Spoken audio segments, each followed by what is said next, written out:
Good afternoon. Oh, it's evening. Good evening. Good evening. Welcome to the ASA Football Agent free webinar. My name's Ryan McKnight. This is... I'm Tony Sharkey. Excellent, excellent.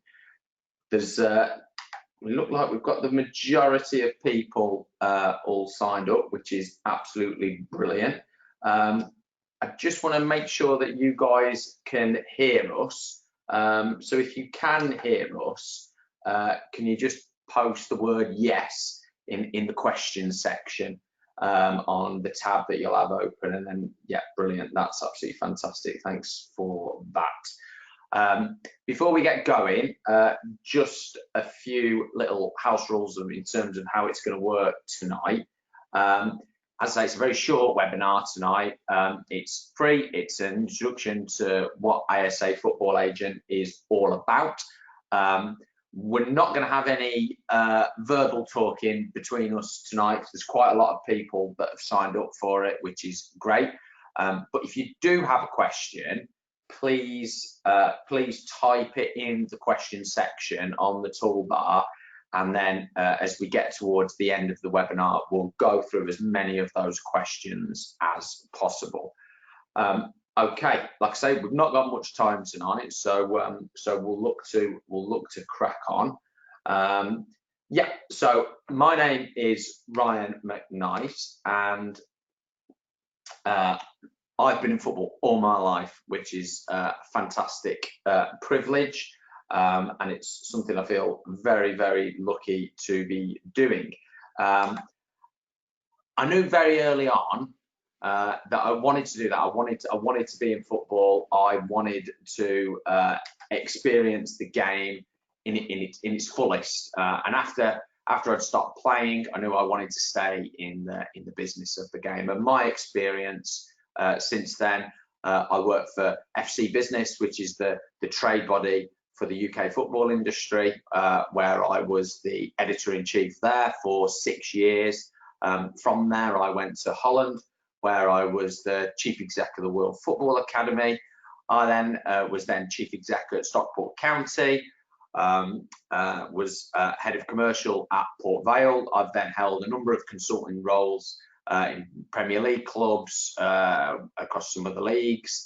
And then 2 or 3 years ago, I bought a non-league club, and I also operate a private football academy in Yorkshire as well. And I still do lots of consulting and research in the game. Tony and I have known each other for over 10 years, but we started working together just over 3 years ago. Tony's going to explain a little bit more about how ASA Football Agent came about.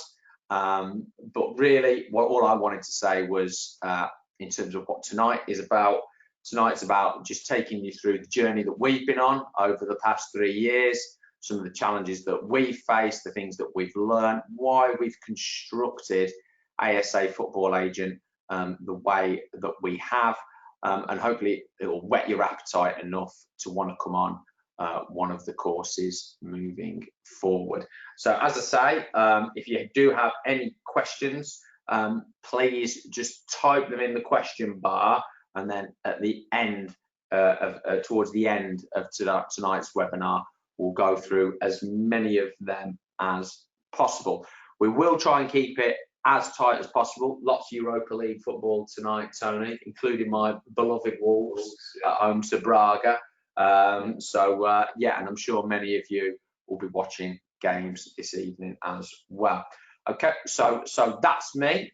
My name's Ryan McKnight, and I'm just going to pass over to Tony, who's going to tell a little bit about his experience and how we've arrived at something like this tonight.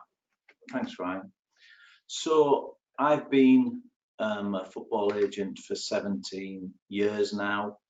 I did the exam back in 2002, passed it first time, I'm pleased to say.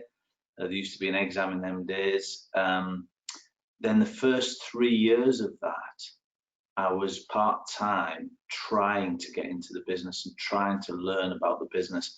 And to be honest, there wasn't much out there that could even point you in the right direction. So it was a little bit going blind. but after about 3.5 years, I had a decent break, and that led me into a proper career, if you like, as a football agent. What I would say is, people think, oh, football agent, it sounds really glamorous. In my experience, it isn't glamorous. There's a lot of hard work that you need to be aware of. It's a lot of time on the phone, speaking to people, networking, going to games.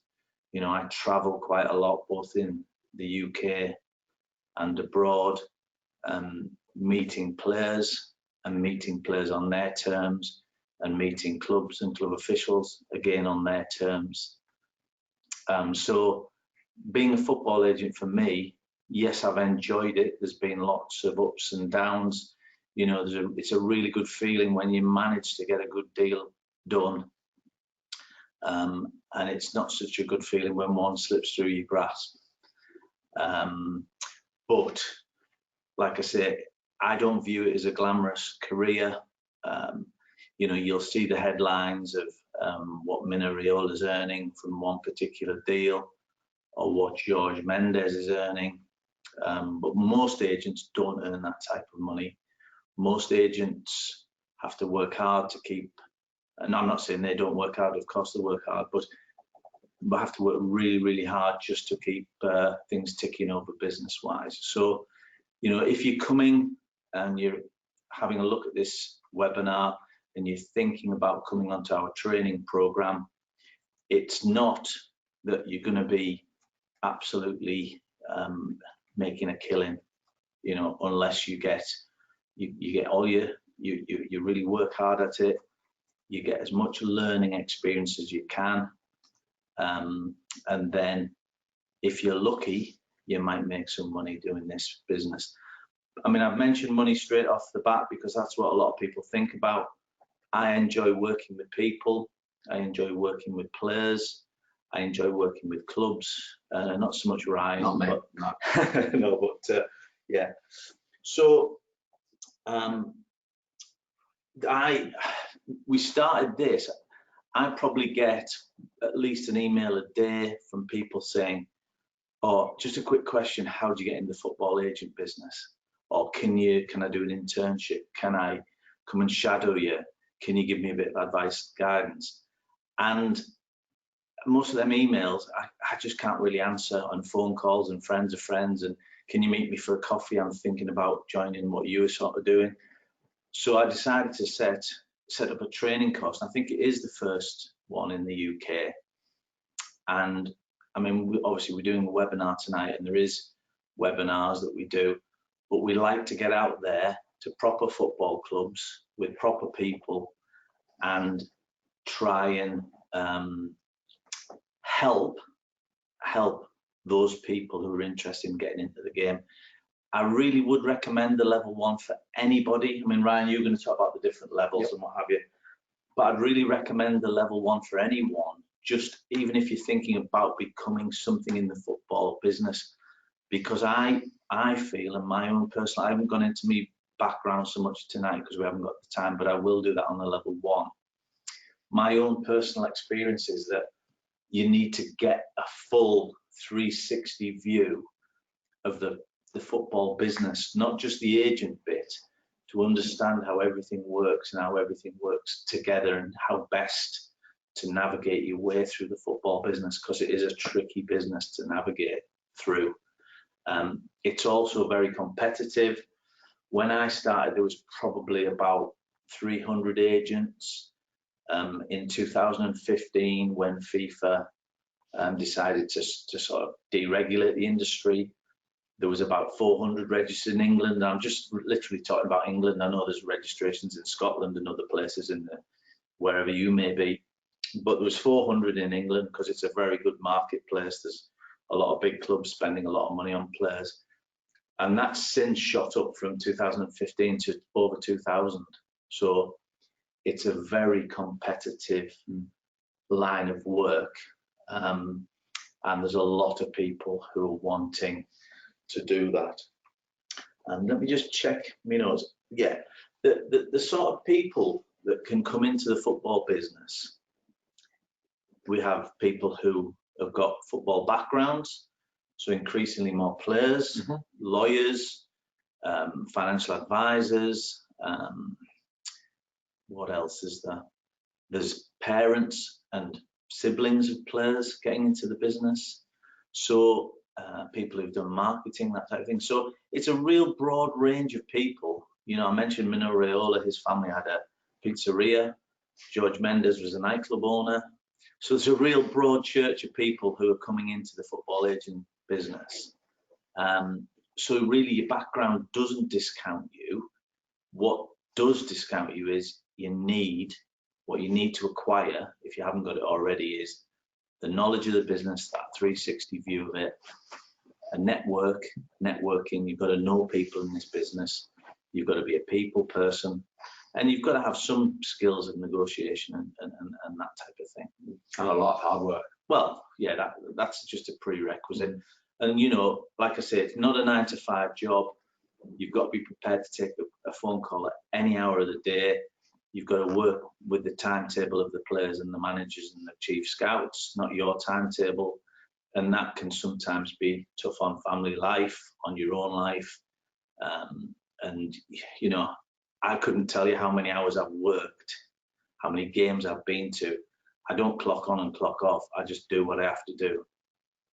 Yeah. Okay, Ryan? Yeah. I think before we get into talking about a bit more about the courses, yeah, I think there's a few sort of statements really about why it is that we've set it up the way we have. Like Tony mentioned, you know, he was getting an email a day, sometimes more than that, from people having assistance. You know, I've been on the other side of the fence where, you know, I'm dealing with agents from a club perspective. You know, selling players, buying players, contracting players, getting rid of players, loaning players, recontracting players, or every single issue. And what I was getting frustrated with was that there was the good and the bad and the ugly within the agent business. And you know, I think it's maybe not fair to say, but of course the common position of agents is still, you know, don't have a great name. No. And you know, and there were a few that were contributing to that, and I was frustrated about that because the clubs are also not whiter than white all of the time, but for the good operators, they want to do things right and they want good agents to operate with. And you know, as I always say, it's an industry where forget what you hear in the press or you see on social media. Clubs want to work with agents. Clubs are happy to work with agents. And that's demonstrated and evidenced in the volume, the hundreds of millions of pounds that are exchanged between club and agent on an annual basis. What clubs don't want is they don't want to work with poorly informed agents, unorganized agents, agents that don't have the relevant industry knowledge.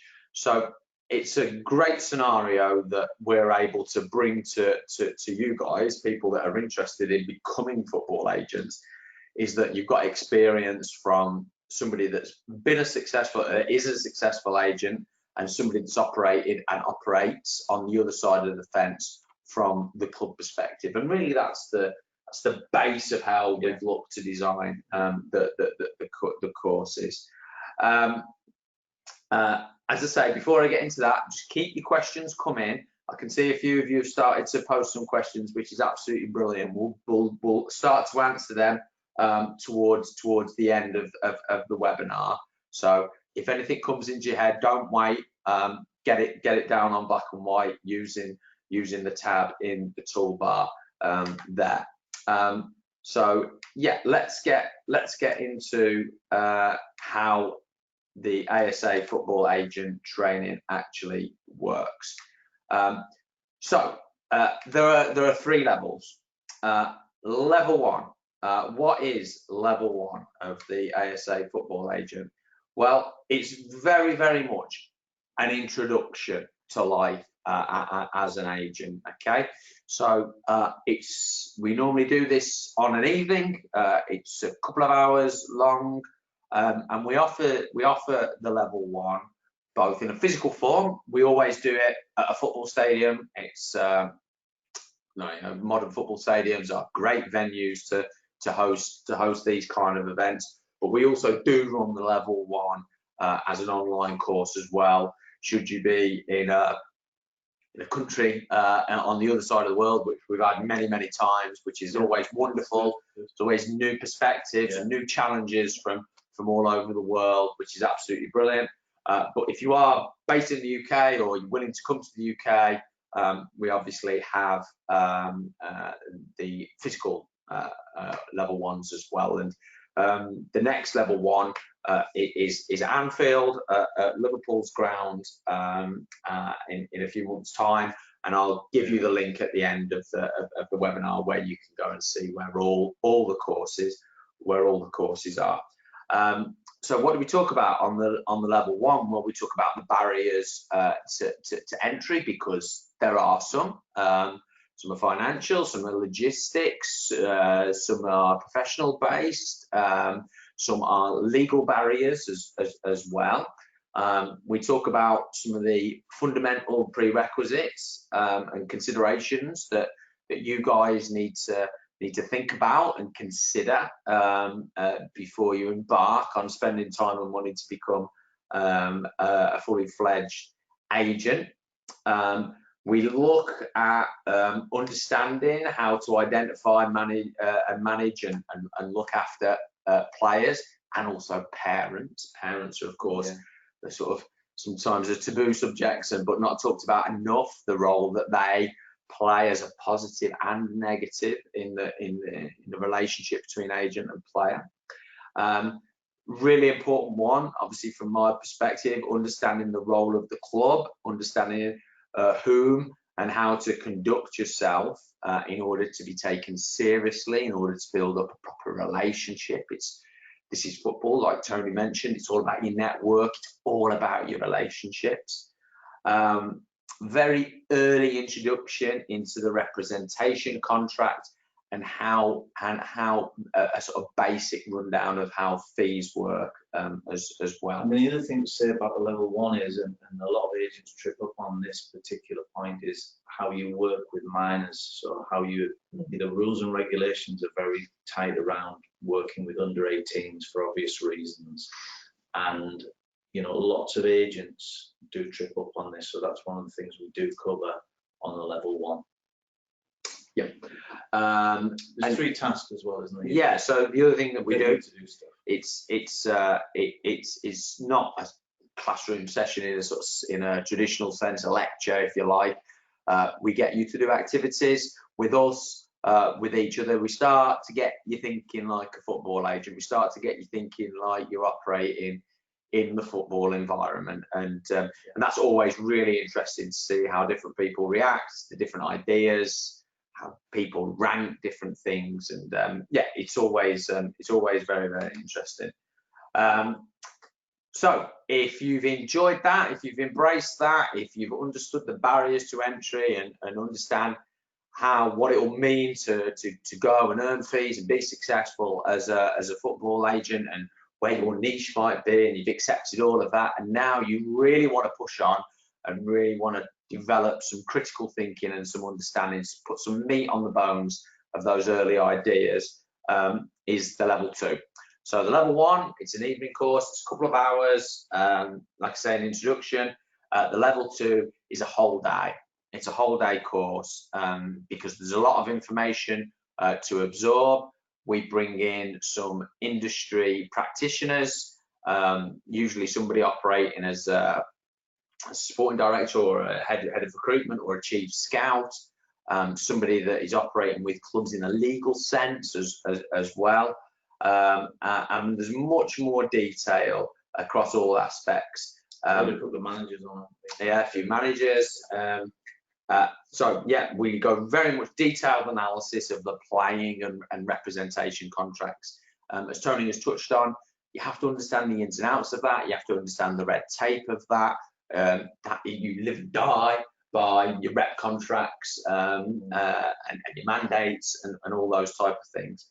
We go into a step-by-step guide to signing a player because it's not straightforward all of the time. It depends on their age. It depends on their nationality. It depends which country they're coming from, because if they're coming from Scotland to England, it's completely different if they're going from England to England. So there's loads of things to consider. We start to talk about negotiation, and a bit of training on that, which again is real fun, get you in a little workshop on that, which is absolutely brilliant. We talk about talent ID. As I mentioned, we get an industry expert in, be it a scout, be it a head of recruitment, because we're all humans, we're all based on our observations and our perceptions and our opinions. And that's always interesting to see how one person's opinion differs from another, and actually what is really important from a club perspective. And then what we also talk about from a club perspective is financial fair play and the implications that has on agents, and EPPP, the Elite Player Performance Plan, the impact and considerations that agents must have on that, and also training compensation as well, because that can be either a catalyst or a hindrance for players moving. So that is a real fun but intense full day. That we don't offer that as an online course. That's very much a physical interaction. Again, always at a ground, and yeah, it goes. They always go. Tickets always go very, very quickly for that, and they're always great days, which is excellent. So if you've done level 1, if you've done your level 2, and you're still very, very keen to carry on the desire to become a football agent, just over 12 months ago, we introduced the level 3. And the level 3 came about because we were doing the level 1 and the level 2, Tony, and people were still saying, okay, like now what? Now what next? Yeah. So for you, how would you sum up the level 3? Well, it's, as Ryan said, we've only started it. We've done it a year, so we've had our first cohort through the first year, and then we're bringing a second cohort on. Just started in this month. It's a bit like an internship. You can do it remotely. You can do it from your home or place of work. You don't have to do it full time. Ryan sets some of the tasks that he sets broad tasks which are done over weeks and months on a regular basis. But what it is you've got myself and Ryan at the end of the phone if you need any advice and guidance, or if you need a door to be opened, or you need a contact for somewhere, or you need some just how does this work, Tony? What happens in this circumstance? How do I approach that? And the same for Ryan from the club side, the business perspective. And so the guys, and they're all guys, it would be nice to have a woman on the level 3, but they're all guys as it happens.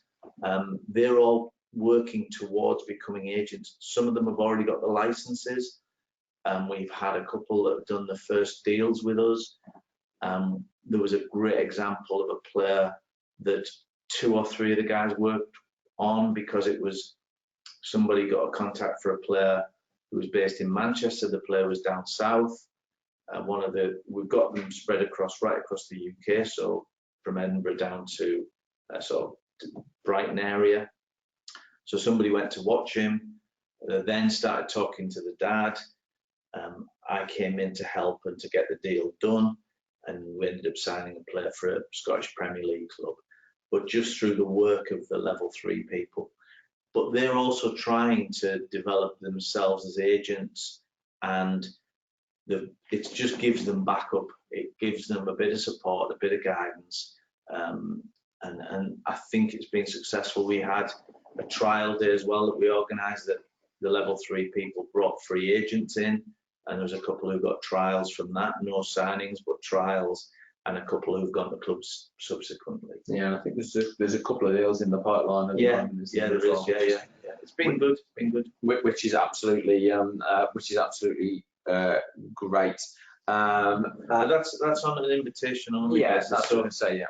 we do hold interviews up in Newcastle in the summer. This webinar's come from the ASA office in Newcastle, and we ask people to apply for places on the level 3 That have been on the level that one. have been on the level 1 and level 2, and you know, we had quite a high number this year of applicants. We didn't take that many, but we took a good number. I think it was the right people, I think. So in terms of how that looks like in a sort of specific sense, there's a lot of detail work on exactly what your business plan or niche is going to be for being an agent, because again, that completely different. You may be in a different part of the world. You may have a language that means you've got a good chance of getting players of a certain nationality.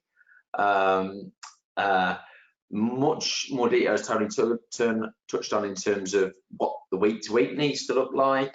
You get supporting materials, further negotiating training with myself and Tony.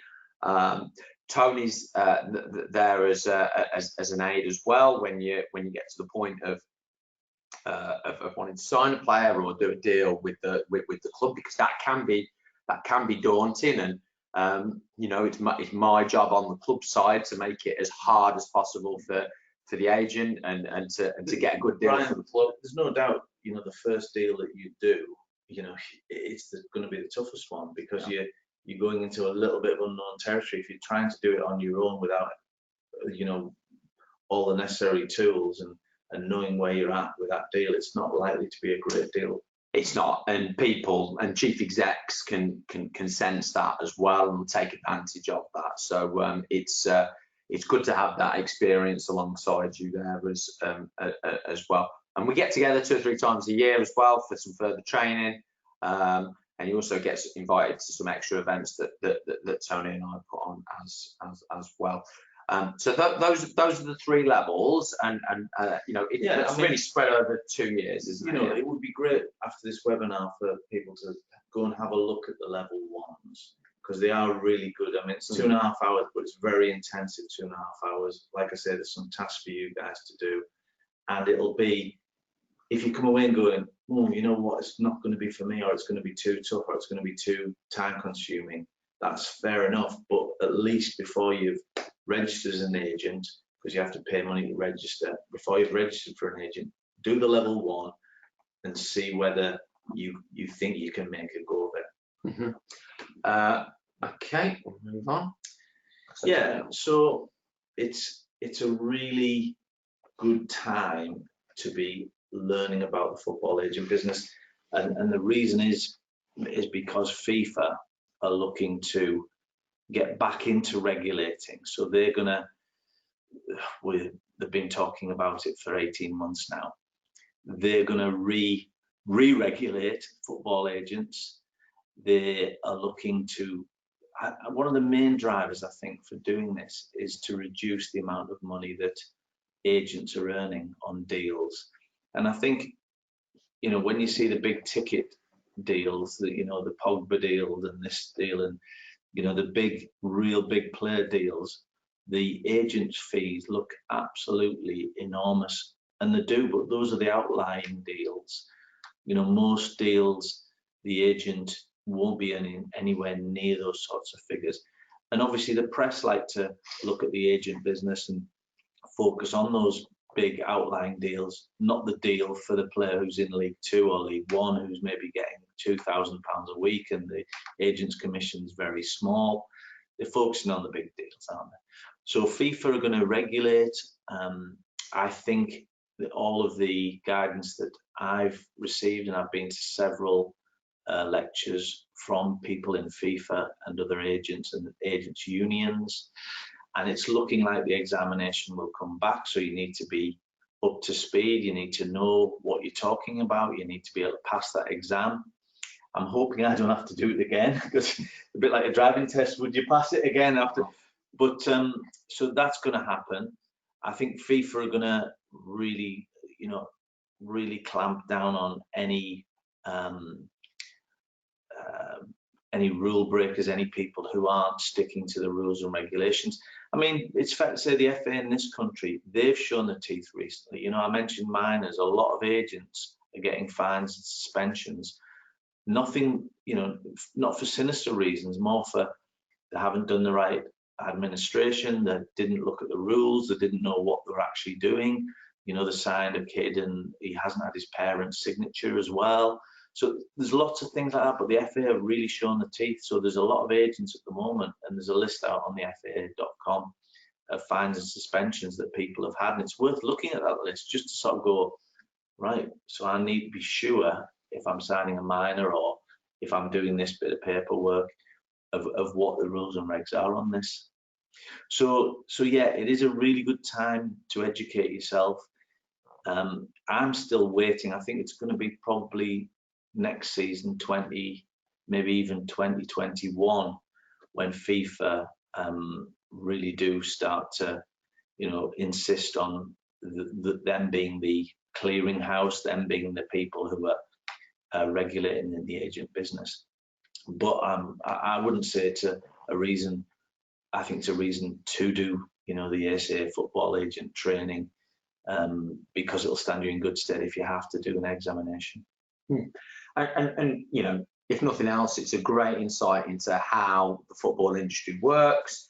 If you've got a general affinity in terms of football anyway, it really just like lift the lid on some of the intricacies and the details of what goes on. And that's what I say, you know, you don't necessarily have to do this and then go, right, I'm on the track to do the level 2, the level 3 and become an agent. You might think, do you know what, I prefer to be, if I can be in the football business and I understand how the agent, if you're a coach, for example, and an agent approaches one of your players, should he be doing that? Why is he doing that? How you can talk to him, you'll know a little bit from that side of the fence as well. And they are, the other thing, you know, not particularly the webinars, but the actual physical courses, they're a good networking opportunity as well. Absolutely, we've had some really interesting people from all over the world, ex-players, managers, current players, parents of top players, siblings of players, lawyers, solicitors, you name it. We've had it, haven't we? Teachers. Brilliant. Excellent. Okay, thank you, Tony. So yeah, as you can all see there, these slides are available on the handout as well. So if you click on the handout there, you will be able to give all of this a look through. But we'll send you the dates anyway through through the emails that you've provided, and so you'll be able to see everything that we've got going on this year. So we'll have a few level 1s going on, won't we? There's two online level 1s, and then we've got the Anfield level 1, the physical. We've also got a couple in-house at UCFB, at the Etihad and Wembley, and there'll probably be another couple of. We might do another level 1, and then the level 2s are after the January window. I tend not to put courses on in the windows for obvious reasons, and then the level 3 we start to look at that in the summer. For a September start. In absence of getting that link sent through, if you just go onto Eventbrite and type in ASA Football Agent, you'll be able to see everything that is there. Right, what time is it? It is 35 minutes past 7, so we've got perfect time. 10 minutes for some of the questions. That's great. Of which there's a few. So the first question is from Marco. Actually, when you type the questions in, if you could just let us know where you're typing the questions from as well, that'd be absolutely brilliant. And Marco asks, is there a conflict of interest if you're actually sponsoring a player? Can you be their agent as well? Sponsoring a player? Yeah. No, well, if you, so I guess that means either a sort of commercial sponsorship through the football club, or perhaps you are sponsoring them in a. Like, I was talking about I don't know. The question seems, if it was a sponsoring, you know, you can Financing them or something like that. Yeah. Are you talking about sponsor? Oh, I think I need a bit more on that. Yeah. So properly. Okay. Well, let's take it. I think if you're just, you know, the name sponsor of that player, I don't think that's a conflict. There's not a conflict. But what if you're paying for them to leave and what have you? Well, that Marco, thanks for the question. It's probably a tough one. It's quite an advanced one. If I think you're talking about sponsoring of a player, what happened a lot, or does happen a lot in South America and other countries in Africa, for example, is that people help a young player with medical care, with boots, with health, you know, education and football training, and get them into the right place in return for being their agent when they become a certain agent. And that is really known as third party ownership, and you're not really allowed to do that. So they enter into an economic agreement that says, I'm going to earn X amount from this player, his transfer fees, from his wages as well, and that's been outlawed by FIFA. But if you're talking about a sponsorship, so as if you went on a club website and you decided, oh, I'll spend 500 quid or £1,000 to have my name associated with that player, there's no conflict with that at all. But it's a tricky one, that one. And Marco's in one of my favourite counties in England, Devon. I was hoping it was Italy, Marco, but no, thanks for that question. The next question is from Greg. Can Tony tell us the football players he has represented whilst being an agent? Yeah, well, I've had a number of players that I've represented. Probably the thing I should add is I also work with other people's players and agents from abroad, and also with clubs in this country to sell their players. So probably the most high profile player I've worked with will be Yossi Benayoun. I helped Yossi get into his first break from Racing Santander into this country, and did another couple of deals for him along the way. I represented a player called Zurab Kizanishvili.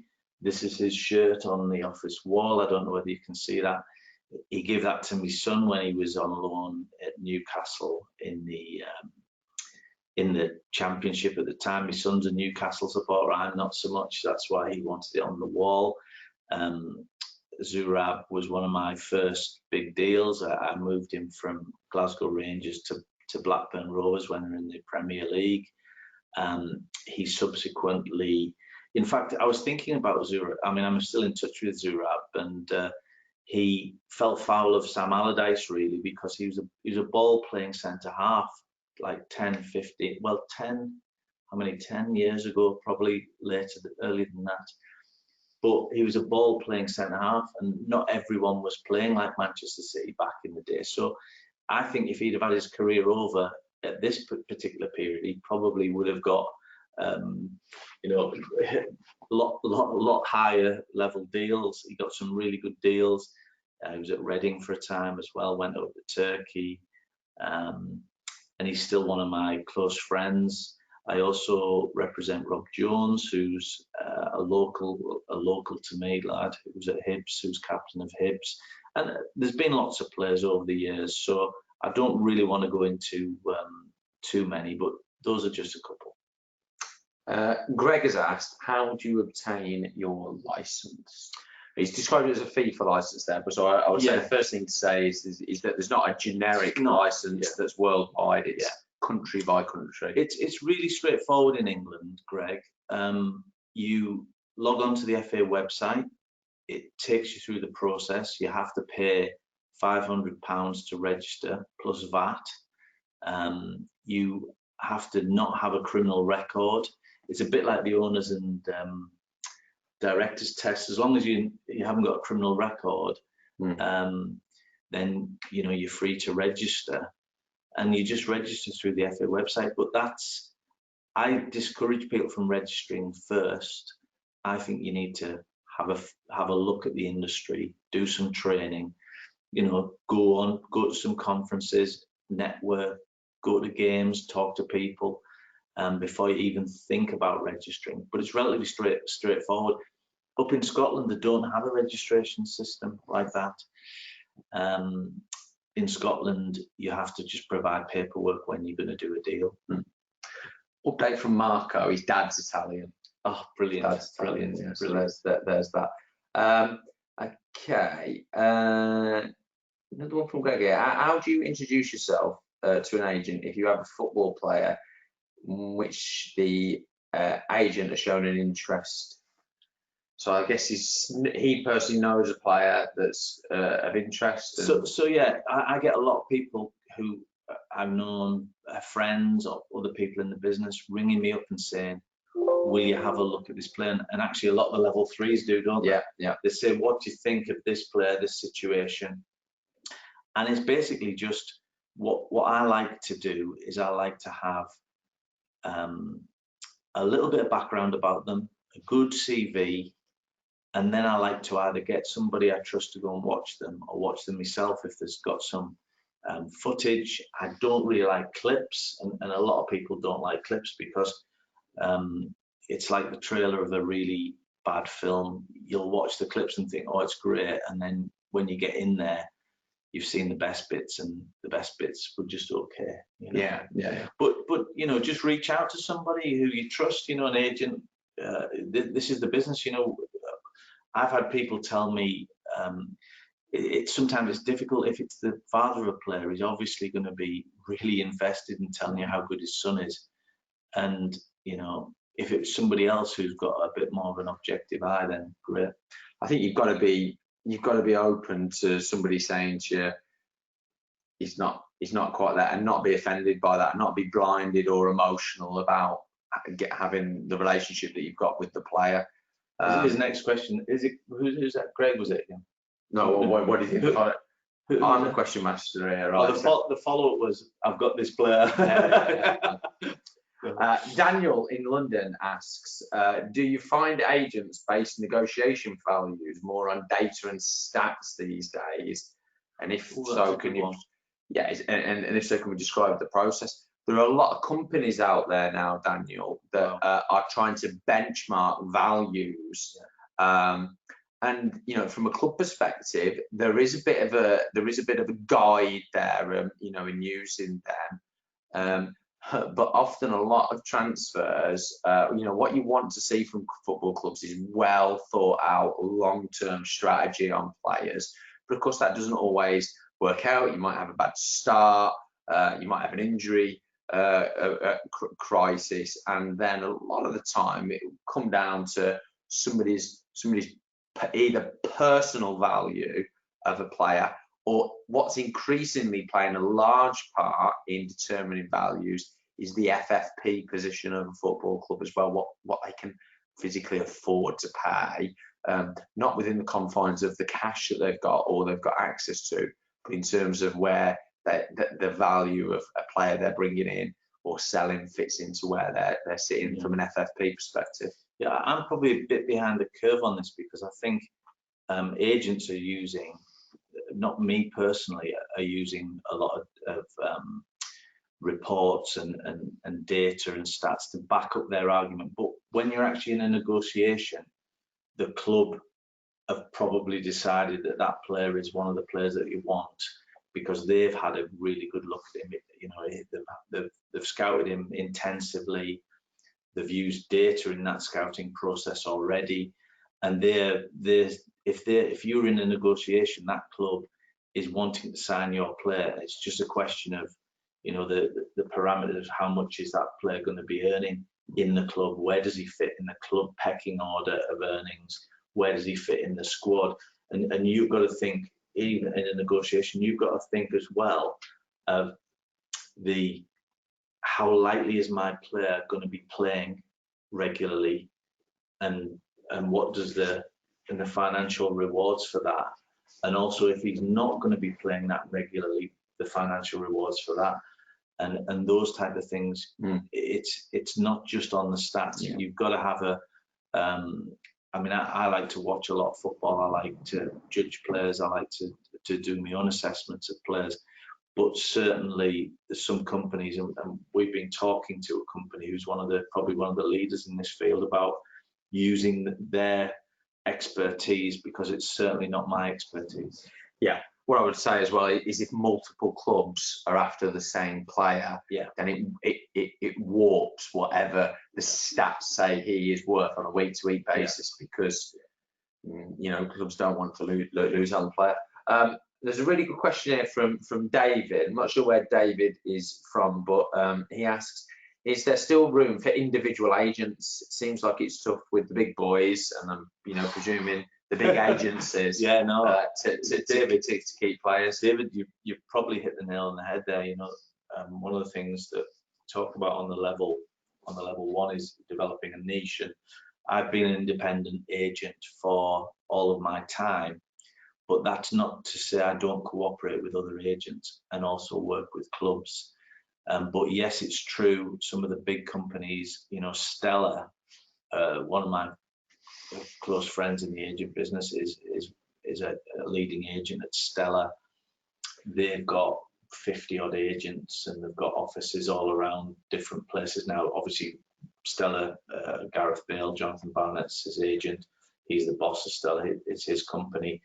They have started to they've opened an office in Spain and really bring in quite a lot of Spanish players off the back of the Gareth Bale transfer. So yes, they do have a bit of a stranglehold on the market, but if you do a good job for your player, and the other thing that relates to this point is I build a very close and personal relationship with players, so that they're more like your friends than your clients. You've got to do a good job for them, and I don't have that many, because some of the the bigger companies will have lots and lots of players, and where the priorities of individual agents. And I know from being up in Newcastle, some of the London, some of the big agencies in London have people that work in this area, and some of them don't. So they have to come up on the train to watch them play, to meet the player, and it's those types of logistics are easier when you're there and you've only got a small portfolio of players, but you bang on. Bang. Right, we'll try and rattle through a few more questions, Tony. Right, is there any yes or no answers? Well, I'm just going to push you for short answers now. What's the biggest mistake that you made at the start being an agent? That's from I'm not sure how to pronounce this, so apologies. Corday. Yeah. What's your biggest mistake? Biggest mistake? Bloody hell, I don't know. Not meeting me sooner. No, probably yeah. No, I think because there wasn't a lot of stuff out there, I struggled to find out what the actual role was in the early days, and some of I probably didn't network as much as I should. Okay. This is Marco, another Marco, different Marco from Portugal. What are your thoughts on the so-called LinkedIn agents now, just posting requests about players? I'm quite open on LinkedIn, and it's opened a lot of doors for me on LinkedIn. I thought that's probably one of the things. If LinkedIn had been around when I started, I'd have built my network a lot quicker. But I use it not really for posting requests on players. And if you see good player wanted in Bulgarian League Division 1, what does that mean? I don't even know where to start with. What does that mean? What type of player, what salary, what individual characteristics, who's going to go there, who are the people you're dealing with? It's very unlikely to lead to anything. Yeah, and you don't see the clubs doing that, do you? And any young people or young players out there, I would categorically say, just a rule of thumb is, do not pay anybody for getting you a trial at a club, or for, don't pay for trials. If you're good enough, they'll have you in and they'll trial you and they'll put you up. You don't have to pay, and don't be fooled by that. Arsenal 3-up away at Frankfurt, which is brilliant. Wow. Daniel in London, a have either of you been involved in scenarios where agents help sell players? Is it becoming common? Yeah, I mean, from my perspective, absolutely. I've engaged agents to help move players on, without doubt. You know, the clubs that I've been at, sometimes, you know, you don't have huge resources. You need the help of agents. They'll know other clubs probably better than what you know in terms of what the needs are. So yes, certainly from a club perspective, that happens. Especially if there's players out of favour at a club, like we use the example of Newcastle. You know, there's 4 or 5 players there who are not in the Premier League squad. So, you know, and they haven't been, you know, the club are quite happy to engage agents, not just Newcastle, other clubs, to engage agents to try and find them other opportunities. Good. Tony asks, what's the best way to build contacts with clubs? I mean, Tony, that's something we speak about in real detail on level 1. I just think for a quick answer from me is you really do need to take your time with it. You need to have your ducks in a row before you go approaching anybody at a football club. LinkedIn is a good way of understanding breaking the ice, understanding who works at a club. But really, before you go to a club, you need to have some knowledge behind you in terms of what to say, which is the idea of the course. I think one of the things that I would say is speak to people at football matches. You're not going to get much going to see, you know, Wolves against Braga, but if you go to their under-23s, there might be scouts there, might be parents there. Speak to them, you know, go and speak to them, introduce yourself, ask them, you know, what they're doing there. If you've got a good player up your sleeve, tell a scout. Again, apologies if I get your name wrong here. Abdirama from Kenya, all the way from Kenya. Hello, Brilliant. Kenya. Brilliant. Question is, can you represent both both to the club and the agent, and I guess the player as well, in one transfer, like the Miniriola did with Pogba deal? Well, you can. There's something called dual representation, and that's a question probably that we cover in the level 2. So sorry, it means both, but both clubs. So can the agent act for both clubs in the deal? Yeah, you can. Yeah, you can. Yeah, that's the up and down of it. Yes, yeah, you can. Obviously, you need to be in a good relationship with them. It's almost like bringing parties together to get the deal done, and you're the link between the 2 parties. But I mean, saying that, everything's got to be transparent, so everyone knows what your role is and who's paying who. And if you're both paying, then you've both got to know that. You know, it's got to be transparent. Right, I think we're gonna leave it there, Tony. There's some really, really good questions there, and really appreciate that. I want to say thank you to everybody that's took the time. We've gone over a little bit, but not too much. We'll be sending you out the information about what's next and the level 1. Really appreciate your time. Thanks very much. Great stuff. See you again soon. Bye now.